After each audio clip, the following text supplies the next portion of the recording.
Greetings and salutations, fine viewer. My name is Hammelberg, and welcome back to my Let's Play of Endless Legend. So, when last we had left off, we had completed the quest to pick up, to parlay with this minor village, and we now have a quest. The follow-up quest is to pacify 5 villages. In order to do that, we're going to need to expand, so I think we're into comfortable, normal 4x territory where let's start looking to explore and expand.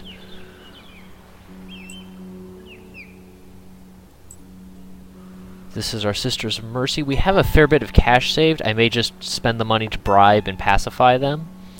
That just seems easier than trying to collect the odd resource that they're going to want. I would like to pick up another zealot, Atashi zealot, to fill out this unit. Our pillage of knowledge has run out. That's going to be a large chunk of money in order to get it back up.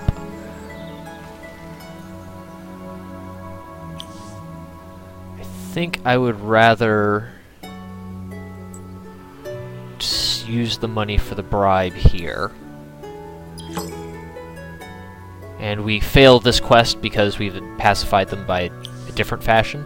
That's fine with me. And now we have an extra unit of population here. We're going to leave this concentrated in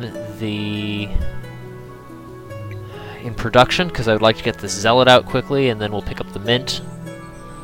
We're going to be a little slower on research. That's fine. We'll be just as same speed as every other faction in the game.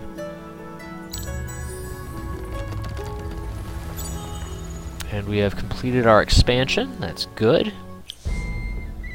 And we have discovered wild walkers. Light blue.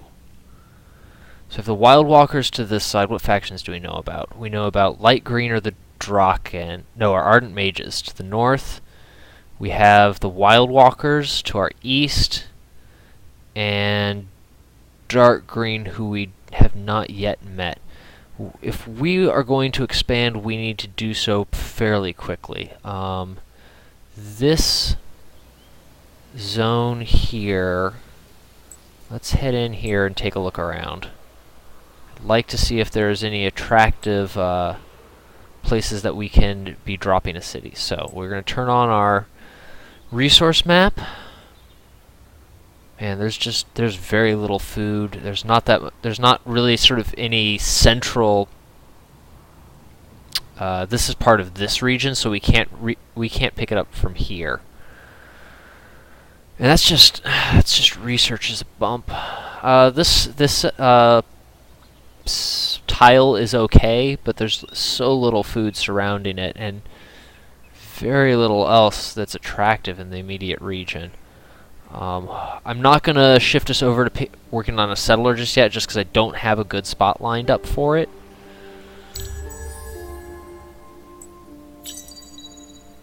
We have finished research on the sewer system. That's good. We have 3 more technologies to go before we are in the next era.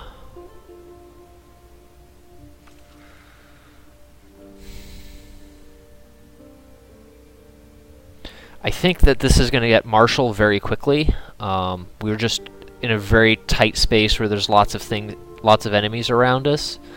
So I would like to get the Alchemist Furnace online. That will allow us to pick up the techs for armor and weapons in the next era and upgrade our units. Also, there's a couple of buildings that require the glass, steel, and titanium, and it will be nice to be able to have access to those. There's a glass steel deposit here, that's fine.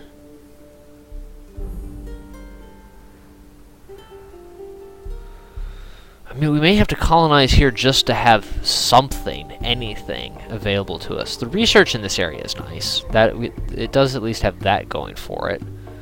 A lot of dust, there's going to be a minimal amount of food, but we can kind of keep up through this region here. think we'll squeeze out the settler after the zealot is done. Okay.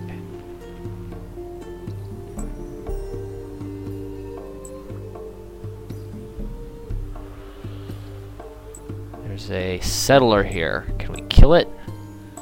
I don't like the thought of them claiming this.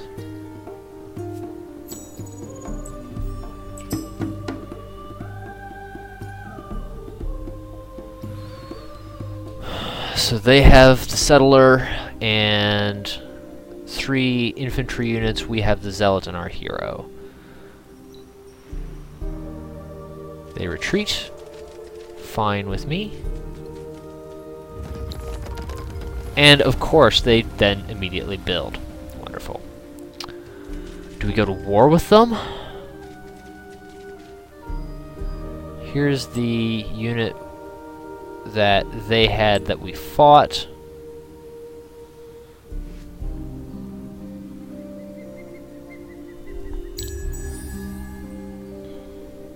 This is not a great... we haven't had the opportunity to expand unchecked like I like to do in 4X games early on. That we are in a situation where we may end up going to war for our first... in order to complete our first colonization. Where did that army go? Did it end up in a fight here that it lost? Yes, it did. That's why these things are hurt. We could pick these off for some free experience. I really don't see why not. We don't need the reinforcements. Sure, we'll take the zealot that we're here to pick up anyway. So, we know that these things have a speed of 2. Let's just not let them attack us at all. There's no reason to do that. We deploy everything more than 2 squares away. They go first, and then our 1, 2. Yep. So they can only go up to these tiles here, and then our ranged units will come in to pick them off. Fine with me.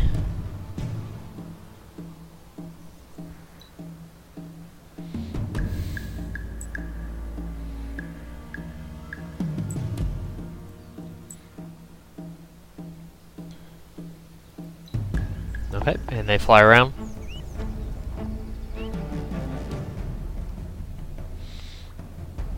And they're such low health, this should be trivial.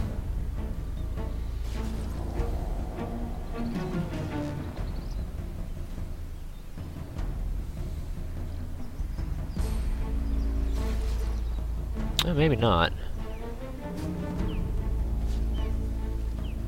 Oh, well. This guy is going to... I suppose, units have a default behavior that's set over here on the left, and they were set on aggressive, so apparently they had no orders, and that led to them attacking. It worked out fine for us, but it wasn't what I originally had in mind. Granted, I thought that we would be able to do some more damage to them. Okay, and then we're going to take this zealot and make a new army and move it up so it can join with our hero's army.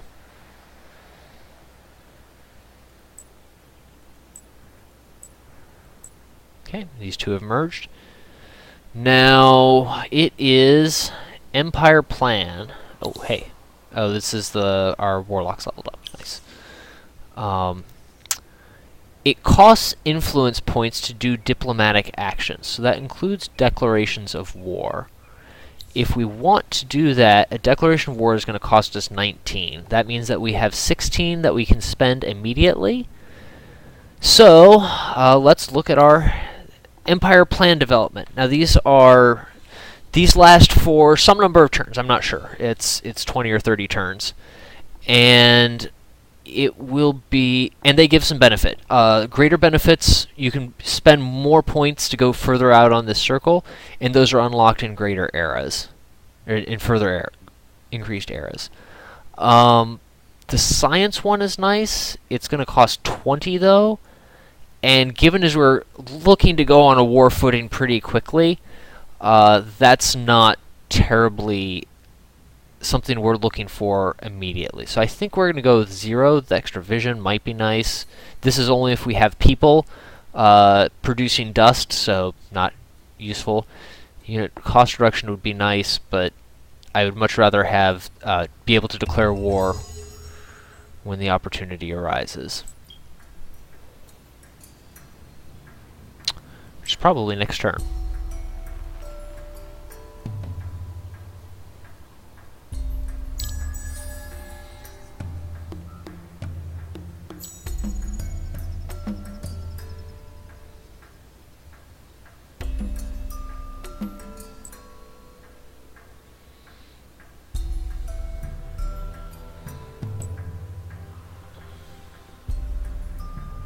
A turn after I moved to the wrong square.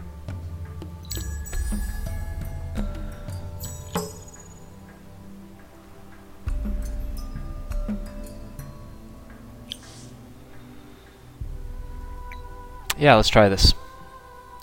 This could end up very badly for us, but I feel like we need to stake some claim to some space. So we're going to declare war on them.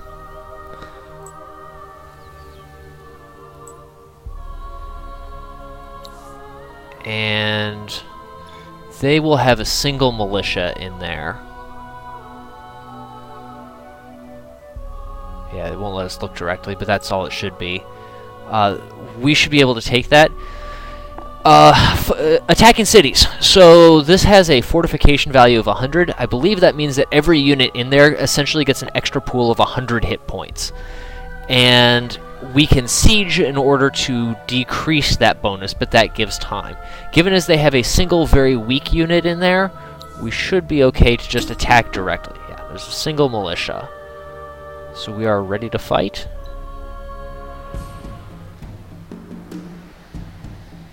All of our units are going to move before they do.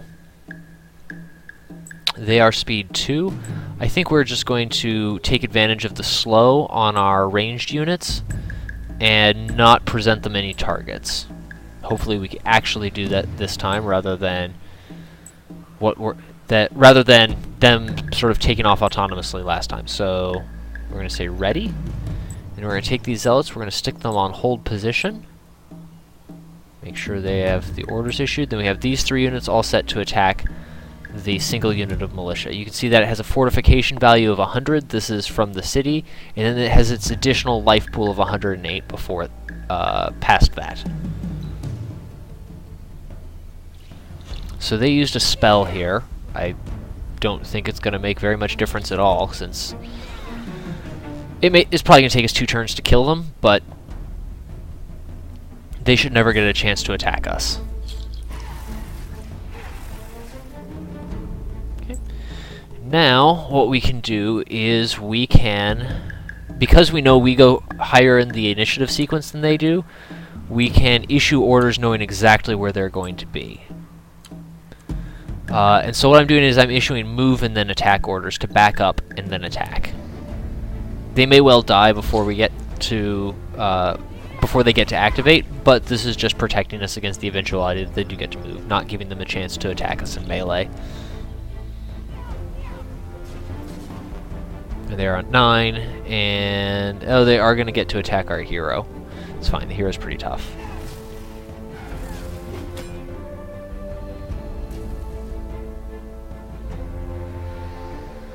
I wasn't paying close enough attention to the exact ordering.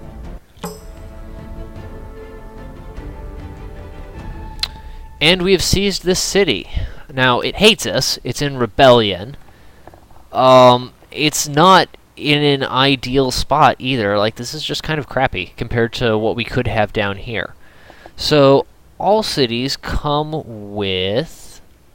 I thought there was a thing that we could tell it to build that would... It looks like apparently not. That would raise it to the ground. It may well be that we have to pacify it before it can do that. So instead what we're going to do is we are going to order it to not lose us as much money and have it work on rebuilding one of these settlements. The AI has raised all of the settlements in this zone, so we are going to rebuild them, and once we rebuild them, we gain the benefits of the population. And they count as pacified. We received a message. This was them warning us. This is us declaring war. And then the Kazanji. They are ready to be assimilated. We don't have the influence points to do so, so nothing to pay too much attention to just right now. Okay, so we are at war now. How are we going to proceed from here? They control these two zones to our north, so I feel like we should move aggressively to attempt to head them off and force the fight on our terms. They will have a hero running around somewhere doing nasty things, and we need to be... If we can force the fight on their territory, so much the better.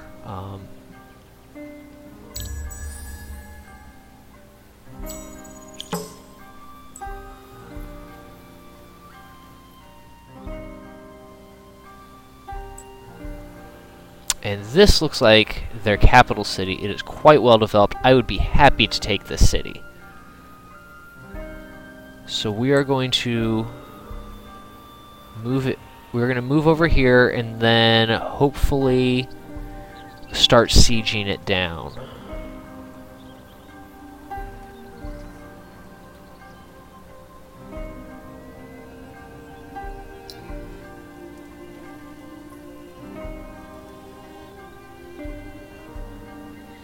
So if I go look at our primary city, yeah, there's this salting the earth.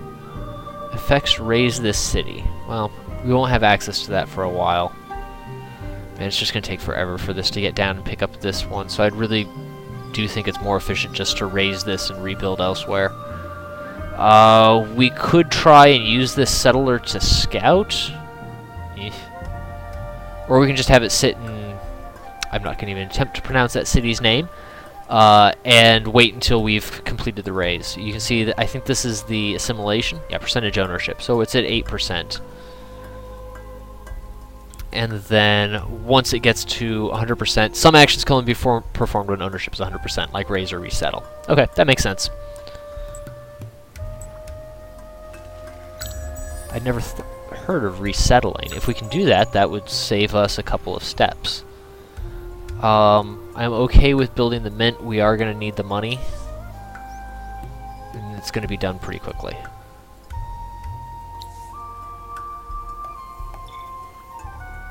Why is it not letting us siege? Interesting, I've never run into that. There we go. Now we can siege that now that we're adjacent. This is a very attractive... Man, so there's... Okay, this is in another zone. And this is a nice spot for it to be. Tons of food around. It's a little light on production, except for this tile having 6. Okay, I'm happy with going to town on this. They only have 3 units in there. It's possible that we could try and brute force this down. Likelihood is high that this is their capital city.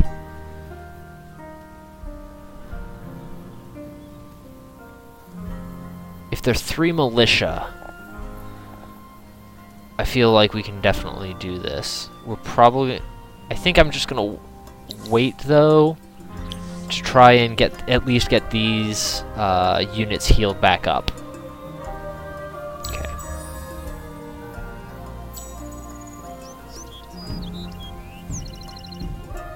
And we're gonna take the time to scout a little bit.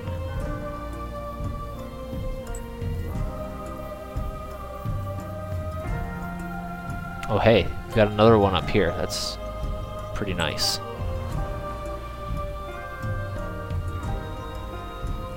Yeah, this is a really nice zone. I will be happy when we take this.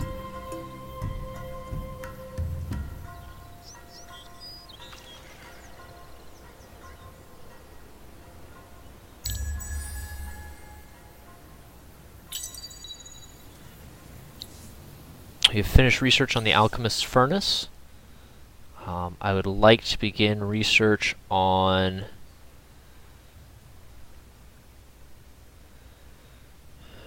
this open pit mine.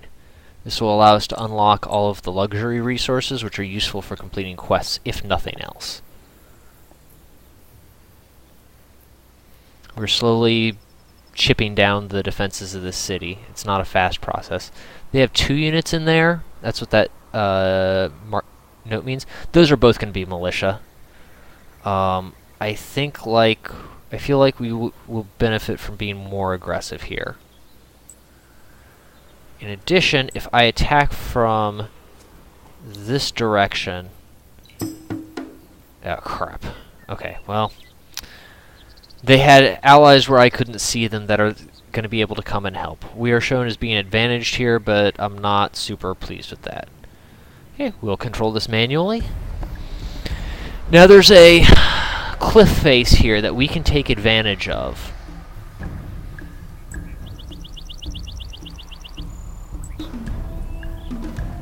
So we're going to deploy our infantry to this side and our hero to here, and then this will allow our ranged units to attack them as they are approaching. We want to give the hero... Put the hero over here. That means that both of these will be in range without needing to move, and then the hero can attack because the hero will be going on somewhat lower initiatives. Okay. So they've brought in... These are militia... Oh, these are warlocks. Oh, crud. Okay. That unit is going to go, and then this unit will. So... we need to be attacking this one, the one that is going to go second, with both of our units in order to get the slow effect onto them.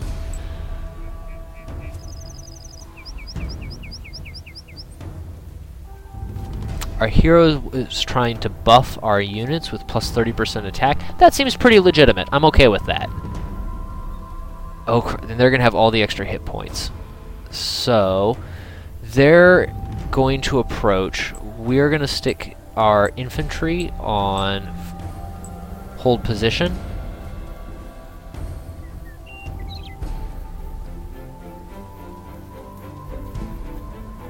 Their speed 3? Yeah, I'm just making mistakes left and right.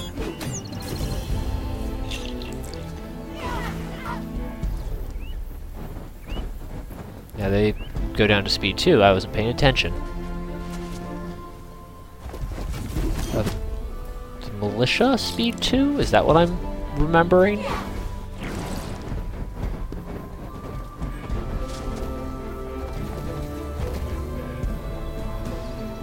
Yeah, the militia are speed 2. That's what's going on.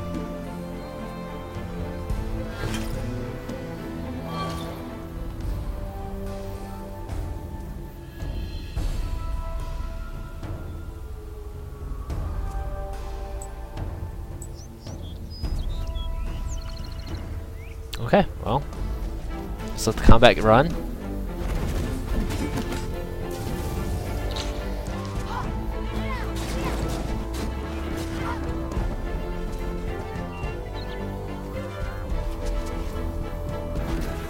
Eliminate our infantry unit. This is giving our ranged units time to be picking on them, which is important.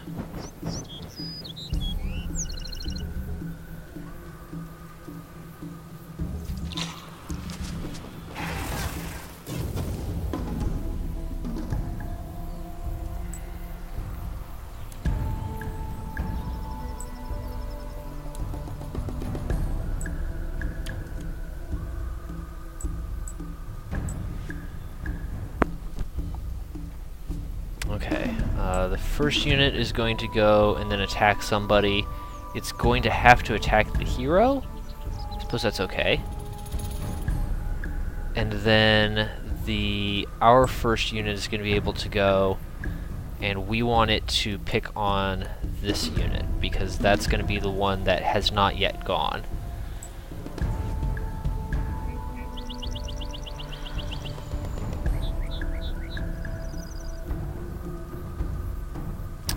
Then we'll have our rear unit backpedal and leave it free to attack whoever it wants. So the front unit's the first one. It's going to move back and then attack. The rear unit will back up, and then the hero will back up and find something productive to do. I don't really care what. We expect the unit to be this unit to be here, so these two units will both have attacks on them. Okay, yeah, I'm happy with that. So this moves over to attack as predicted. This hero has a fair bit of life. Actually, oh, except this hero's been attacked, so it won't be able to move. Suboptimal.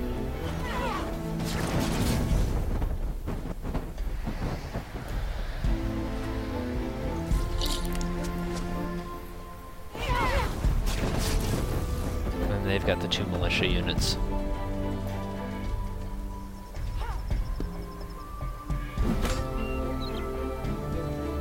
Unfortunately, militia are terrible.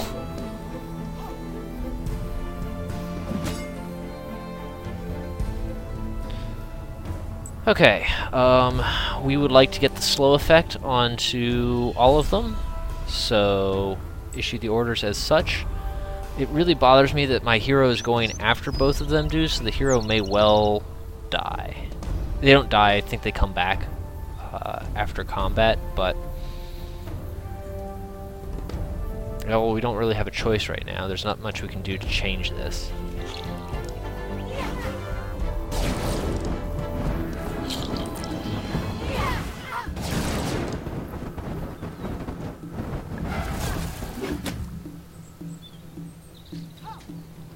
And then the hero's at 18.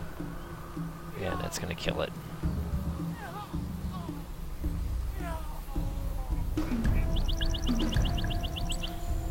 The slow effect is lasts for an extra turn, so we can afford to take the time to focus fire one of these down. We're going to focus fire the one that does not have the defense buff. You cannot do both fortification damage and regular damage in the same turn.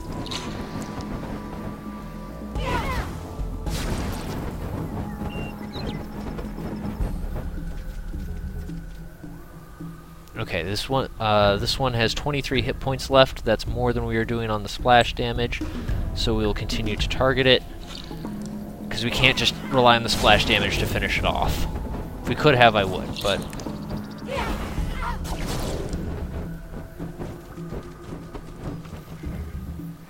And the combat is a draw. We lost both our units of infantry, we killed their infantry and a unit of militia.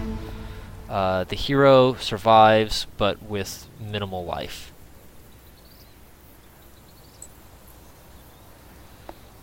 That's not ideal, but I can live with it.